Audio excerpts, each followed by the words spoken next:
Welcome to Health Related Quality of Life After Radical Cystectomy.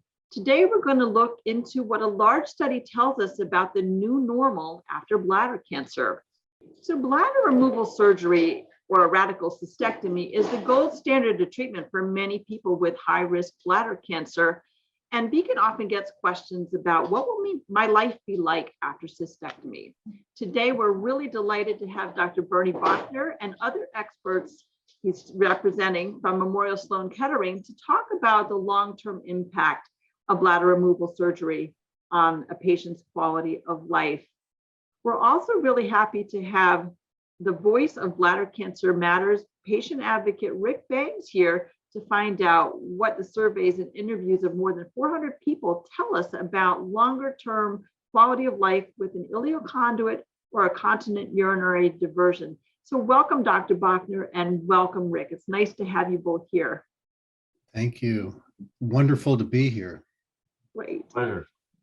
Well, Rick, you talk about in Bladder Cancer Matters that you're a proud owner of a 2006 model neobladder. Let's start with you. That's quite a surgery. What were some of the concerns that you had about how your life would change before you had a radical cystectomy? So I think for me, the radical cystectomy was my second surgery in my entire life, and the TURBT was first. So obviously I had concerns about surgery, but I think there are three things that I was concerned about in terms of my quality of life. The first is that I had very significant concerns about self-catheterization. I would say, I was freaking out. It was just something I just couldn't imagine myself doing.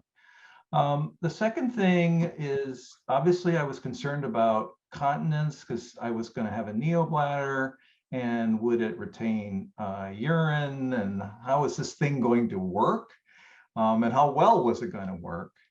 And I think the third thing for me was sexual function and how that was going to work, or even if it was going to work. So those would be my three major areas of concern as a patient. Right. And those were things that were covered in this study. So Dr. Bochner, congratulations on getting this published. It's a really important study to look at the long-term quality of life of patients who go through radical cystectomy.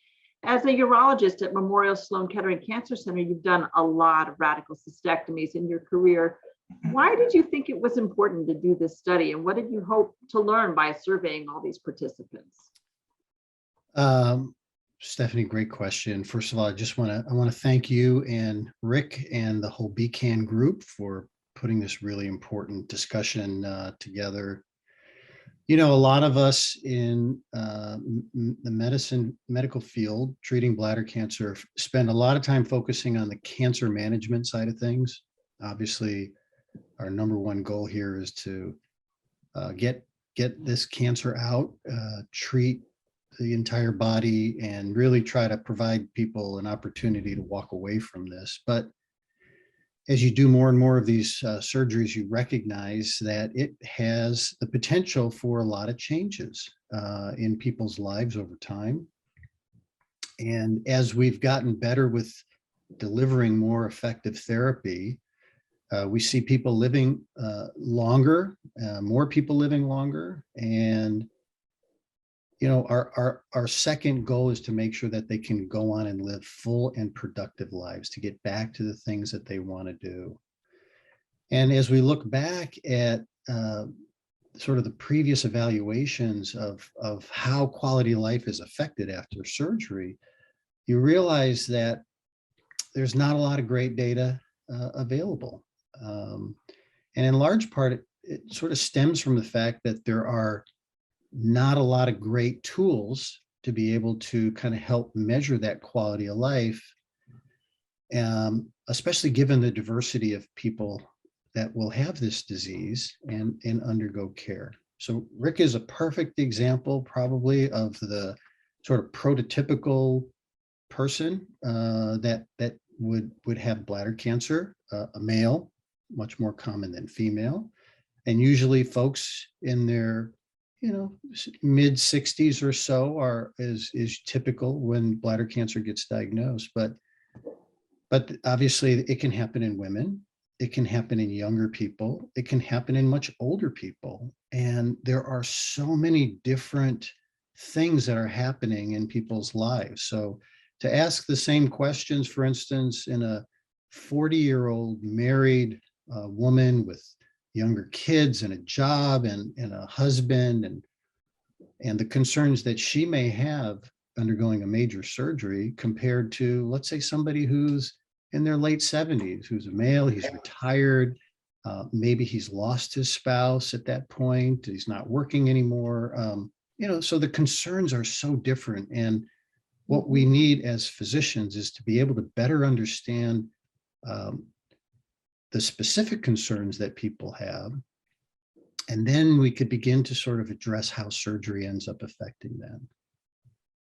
I think in the past, the perception was that undergoing this kind of a surgery led to a big black hole. As Rick had mentioned, there's so many unknowns when you take somebody who otherwise is relatively healthy, maybe hasn't experienced a major health issue and hasn't undergone a major surgery. It's like, what's on the other side of this? And, one big aspect of doing the study was to provide not the doctor's interpretation of what is happening, but to use actual feedback from the patients, right? So that was kind of how we designed the study. Great. Well, we're really excited to learn more about it. So why don't you go ahead and share your screen and give us some high points and any surprises that you found as you did the study. So I'm going to turn off my video. Rick, we could turn ours off until Dr. Bochner's done. And we'll let you take over. Okay, you got a good view of that? We do. Looks great. Okay. So, this is a study that had recently been published, and a great current fellow of ours, Matt Clements, had been terrific at helping to put a lot of this data. But this is really a study that we had started back in 2008. Took several years to accrue. This was all done at Memorial Sloan Kettering, so it's our institutional evaluation. And basically, the people that we wanted to enroll were everybody who is eligible for a potentially curative radical cystectomy, whether they received chemotherapy before surgery or not, they were eligible to enroll. We know that the choice of a reconstruction of the urinary system can be a very personalized decision, and it's kind of a shared decision between a patient and the physician. So it's not randomly assigned, but the choice of diversion was really per the standard of care between the patient and their doctor. We used a whole battery of what's called validated patient-reported outcome measures. And so these are a series of questions that have really been studied and have been shown to be able to provide consistent information in the way people answer the questions. And we'll show you the various measures that we used. One of the unique natures of this particular study is that we got sort of how people were doing before their procedure. So it wasn't a snapshot after surgery, how you doing. We really got a baseline measurement. So we got a sense as to what the changes were after surgery itself. The immediate period right after surgery, as you could imagine, undergoing any kind of major surgery, there's a recovery period from the surgery itself. And that's been pretty well documented following radical cystectomy. And most of the time, complications and things like that, pretty well collected up to about 90 days. And so what we wanted to ask is, well, let's see what happens after that. After people get over that kind of expected recovery from the surgery itself, how do they go on to rejoin their lives? And so what we did was we used these measures at 3 months, 6 months, 1 year, a year and a half, and then 2 years after surgery. We figured that really kind of gave us a pretty good sense as to how things recovered. And what we did was we enrolled 550 patients, so pretty large study. And at that point, we needed baseline measurements. Some of the patients did not fill out all the baseline measurements. And so the eligible group for the analysis was a little bit lower. Ultimately, what we were left with was about just over 200 patients that underwent ileal conduit urinary diversions. That's the diversion that requires the external bag. And about 200 patients that had continent diversions. The vast majority of those were neobladder patients. This is the reconstructed bladder to the urethra itself.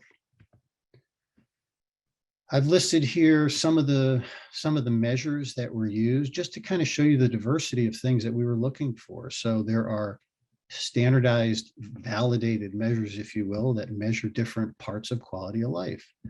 And they can include things like sexual function, and there's separate measures for females and for males, measures of urinary distress or incontinence, bowel function, because the GI system can be affected by the surgery.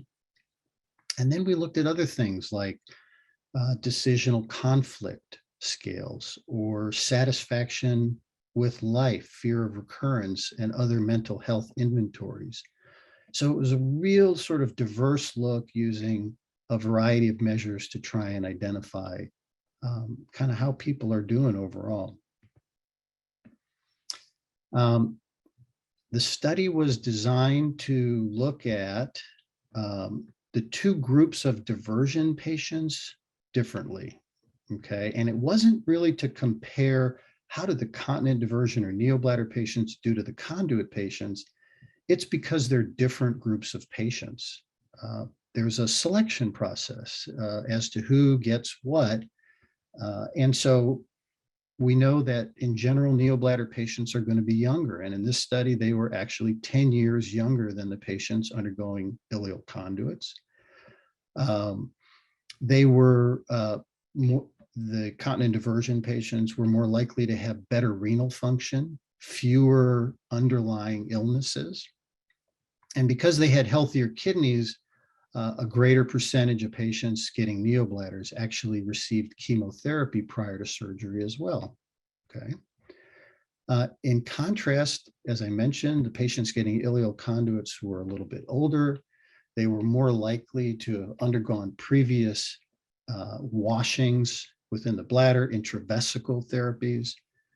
There was a greater percentage of folks that had had pelvic radiation therapy. And so maybe that was one of the selection criteria for the conduits. And they were more likely to have pelvic surgery in general as well.